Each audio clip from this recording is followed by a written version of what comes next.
बिस्मिल्लाहिर्रहमानिर्रहीम। ये वीडियो हज 2026 के हुज्जाज के लिए है। बहुत से हमारे हाजी इस टाइम मदीना में मौजूद हैं और बहुत से अभी पाकिस्तान से जाने वाले हैं। कुछ ने पहले मदीना जाना है, कुछ ने पहले डायरेक्ट मक्का जाना है। ये सब के लिए वीडियो है।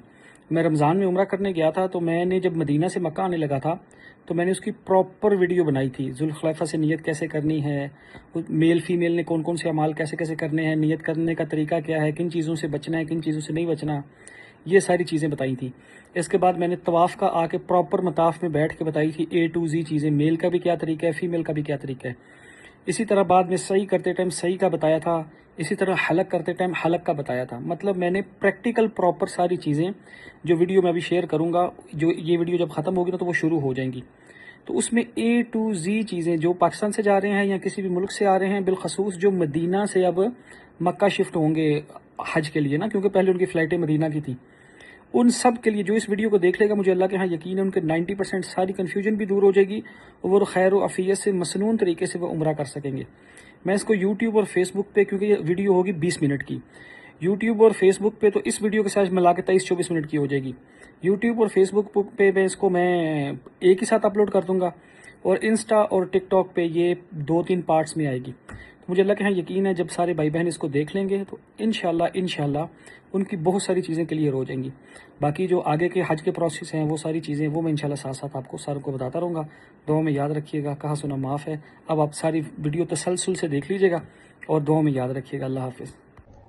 बिस्मिल्लाहिर्रहमानिर्रहीम। मैं मदीना वाले मिकात पे हूँ, जुल्खुलैफा पे, और अभी मस्जिद में अंदर बैठा हूँ। तो मैं इंशाल्लाह कोशिश करता हूँ जितने भी भाई बहन मदीना से जब मक्का जाने लगते हैं तो उनको बता दूँ कि नीयत कैसे करनी है। पहली चीज़ याद रखिएगा, आप अपने होटल से गुस्ल किया करो, वहीं से तैयार हो जाया करो। आपको कंफर्म हो आपकी गाड़ी इस टाइम यहाँ पहुँच जानी है तो चदरें भी बेशक मर्द वहीं से पहन ले, नहीं तो यहाँ से भी आकर पहन सकते हैं। लेडीज़ अपनी तैयारी सारी जो है अपने होटल से ही करके आया करें।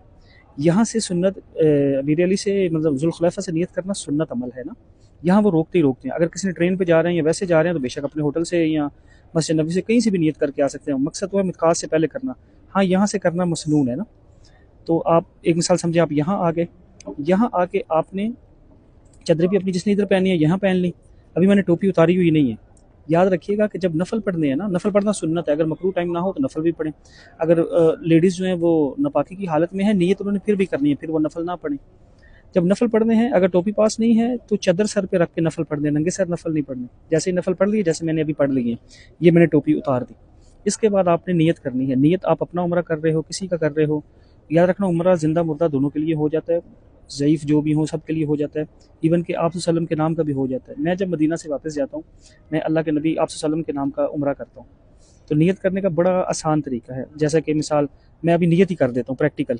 ए अल्लाह, मैं आप सल्लम के नाम के उम्रे की नियत करता हूँ, इसको मेरे लिए आसान करें और कबूल करें, अपनी ज़ुबान में किया करें। उसके बाद आपने दुआ मांग ली, आप एहराम की हालत में दाखिल नहीं हुए, चदरें बांधे, एहराम की हालत में दाखिल नहीं हुए, नफल पढ़ लिए, एहराम की हालत में दाखिल नहीं हुए, इवन के ज़ुबान से ये भी बोल दिया कि मैं आप सल्लम के नाम का, या जिसके नाम का भी आपने उम्रा करना है, मैं अल्लाह के नबी के नाम का कर रहा हूँ तो इसलिए मैं ये कह रहा हूँ। आप नियत में दाखिल नहीं हुए, जैसे ही आपने आगे पढ़ने तलबिया, जैसे मैं अभी पढ़ने लगूँ, नियत कही लब्बैक अल्लाहुम्मा लब्बैक लब्बैक ला शरीका लक लब्बैक इन्नल हम्दा वन निअमत लक वल मुल्क ला शरीका लक। अब मैं एहराम की हदों में आ गया, बस इतनी सी नियत है। तो ये चीज़ सारे याद रखें। इसके बाद जितनी एहराम की पाबंदी है उनका आपने ख्याल रखना है। सारी हैं, खुशबू वाली चीज़ों से बचना है, सर पे चादर नहीं आनी चाहिए। लेडीज़ का वही है, अपने चेहरे का पर्दा भी करें पी कैप डाल के, बाकी स्कार्फ पूरा खोल इतना रखें। ये ना हो कि इतनी इतनी पट्टी घूमी हो सारी, चेहरा जैसे छुपा के रखा जाता है ना, इतना ज़्यादा वो नहीं करना। कोई खुशबू वाली चीज़ नहीं लगानी। फ्लावर जूस सब आप खा सकते हैं, ग्लासेस लगा सकते हैं, वो मना नहीं। अंगूठी पहनी हुई है, कोई टेंशन नहीं। इस तरह की जितनी चीज़ें वो सारी यूज़ हो सकती हैं। गलती से अगर चादर मुंह पे लग गई या मुंह पोंछ लिया, करना नहीं चाहिए, बस कोई बात नहीं। और पसीना ज़्यादा और हाथ से पूछो, अगर ना हो तो टिशू यूज़ करके कर दो। गलती से किसी की चादर लग गई है, मुंह पोंछ लिया, कोई बात नहीं। हाथ से बालों को छेड़ते हुए, दाढ़ी को छेड़ते हुए 2-4 बाल टूट गए, कोई बात नहीं। इनसे दम नहीं आता, सदका ज़रूर आता है। जब भी उम्रा किया करो, बाद में 10-15-20 रियाल सदका लाजिम दिया करें ना। एक और चीज़ बीच में बताता जाऊँ, चाहे कोई बीमार हो, नापाकी की हालत में हो, हैज़ हो, कुछ भी हो, मिकात से नियत करना लाजिम है, लाजिम। इससे नियत किए बगैर नहीं जा सकते। और जितने भी मिकात है, चाहे कोई कहीं से भी आ रहा है, मैं तो स्पेसिफिक मदीना का बता रहा हूँ ना, साथ में दूसरी चीज़ें भी ऐड कर रहा है। चाहे कोई पाकिस्तान से भी आ रहा है, दूसरी किसी कंट्री से भी आ रहा है, ताइफ गया है, ताइफ भी याद रखो इसी में आता है। लोग अक्सर ताइफ जाते हैं ज़ियारत के लिए, वापसी पे एहराम की नियत नहीं करते। जिसने ऐसे ना किया उस पर दम आएगा। वापस नहीं तो अगर नियत नहीं करके आए, वापस मिकात पे जाके वहाँ से नियत करके आके उम्रा कर लो, दम साकित हो जाएगा। लेकिन अगर किसी ने मस्जिद आयशा से जाके नियत करके उम्रा कर लिया तो उम्रा अदा हो जाएगा, लेकिन मिकात छोड़ने का दम पक्का हो जाएगा, फिर वो उतरेगा भी नहीं, चाहे मिकात वापस जाके भी नियत करके आए। ये चीज़ याद रखें सारे।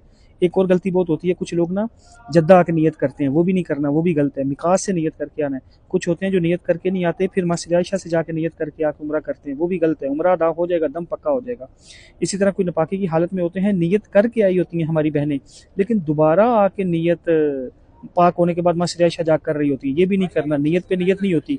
जिसने ऐसे किया तो उन पे दम आएगा और उम्रे की कज़ा भी आएगी। वो नियत तो हो जाएगी, लेकिन जब उम्रा करने लगेंगे तो वो जो दोबारा नियत की है वो टूट जाएगी, जो बाद वाली है। ये थोड़ा ना कंफ्यूजिंग मसला है, तो बेसिक यही बता देता हूँ कि नियत पे नियत नहीं करनी, नियत मिकात से ही करके आनी है। और इसकी जितनी पाबंदियाँ हैं उन पाबंदियों का ख्याल रखना, जो कुछ मैंने आपसे मेंशन भी कर दी है। एहराम की हालत में आप सन ग्लासेस लगा सकते हैं, मतलब जो इस तरह की चीज़ें हैं। सर मर्द जो है वो खुला रखे, कोई इनको छेड़छाड़ नहीं करना। इसी तरह ये भी चीज़ याद रखना, जिनके इतने से बाल हों ये मशीन या कट ये नहीं लगाएंगे, ये उस तरह ही लगवाएंगे। जिनके बड़े बाल हों, बड़े बाल, वो थोड़े थोड़े कटवा लिया करें। इस तरह की बेसिक और चीज़ें हैं, अभी मुझे मोस्टली इतनी याद है। मैं चलो दूसरे स्टेप में कोशिश करता हूँ, जो मुझे चीज़ें याद आती हैं वो भी मैं आपको बता देता हूँ, ताकि साथ थोड़ी सी मस्जिद भी दिखा दूंगा इंशाल्लाह। ये भाई अबीर अली की रौनकें, ये देखो ना। तो और कुछ है ही नहीं बोलने को, मदीना छूटा हुआ है तो बस उसी फिक्र में सांस रुका हुआ है। क्योंकि जब भी मदीना छूटे ना तो फिर बड़ी बड़ी चीज़ें भूल जाती हैं।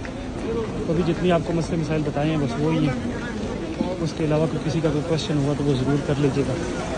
बाकी दुआ में याद रखें, इंशाल्लाह मिलते हैं मक्का जाके। कहा सुना माफ़ है, अल्लाह हाफ़िज़।